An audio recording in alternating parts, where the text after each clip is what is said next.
Bonjour, chers frères en Christ, la grâce, la paix et la miséricorde de notre Seigneur Jésus-Christ vous soit abondamment multipliée. Shalom et bienvenue dans cette nouvelle vidéo de 7 minutes de pain quotidien du 21 décembre 2025. Nous poursuivons notre lecture dans le livre de Actes des Apôtres, chapitre 10, et nous allons lire aujourd'hui le verset 1. Rendons grâce au Seigneur qui nous a permis d'entamer ce nouveau chapitre du livre de Actes des Apôtres. C'est merveilleux. Lorsque nous repensons, je pense, quand est-ce que nous avons commencé ces vidéos.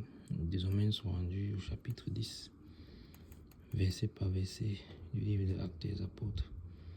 Et dans ce chapitre 10, nous allons continuer à voir, puisque le Saint-Esprit a commencé à zoomer, à recommencer, parce qu'il avait déjà fait cela dans les chapitres précédents, en commençant par le chapitre 2, à nous montrer les actions de l'apôtre Pierre, chapitre 3, ainsi de suite, 4 et autres. Et maintenant, le Saint-Esprit revient à recommencer à venir encore sur l'apôtre Pierre à la fin du chapitre 9, en le montrant à Lydde, en le montrant à Joppé. Et le Saint-Esprit va continuer son œuvre dans la vie de l'apôtre Pierre. Rappelons-nous que c'est lui qui a reçu le capitanat de l'évangile parmi les disciples. Et le Saint-Esprit veut véritablement l'utiliser et le déployer dans son service en tant qu'apôtre. Donc, ce chapitre 10 que nous commençons dit ceci au verset 1er. Il y avait à Césarée un homme nommé Corneille, centenier de la cohorte dite italienne. Amen. Amen. Amen. Donc, le chapitre commence de façon déjà, encore une fois, de plus particulière, et nous sommes déjà habitués. Vous voyez, chaque fois que le Saint-Esprit veut nous enseigner quelque chose de nouveau, il attire notre attention sur quelque chose de particulier ou sur une personne en particulier. Donc, nous savons que nous sommes toujours en train de parler de l'apôtre Pierre, mais là, on nous parle subitement d'un homme nommé Corneille. Et vous voyez que là, on est déjà encore dans une autre ville.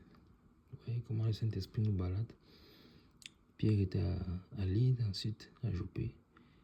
Et maintenant, la transition est là, nous sommes déjà à Césarée. Et à Césarée, on nous dit qu'il y avait un homme nommé Corneille. Et de surcroît, quelle est la particularité de cet homme? Il est centenier romain dans la cohorte dite italienne. Ça veut dire que cet homme nommé Corneille est un haut responsable romain qui a au moins 100 personnes sur sa charge. Ouais, quand on dit centenier, ça signifie qu'il était responsable de la garde militaire, dans l'effectif militaire romain. Il avait un commandement sous ses ordres de au moins 100 personnes, d'où le nom centenier. Et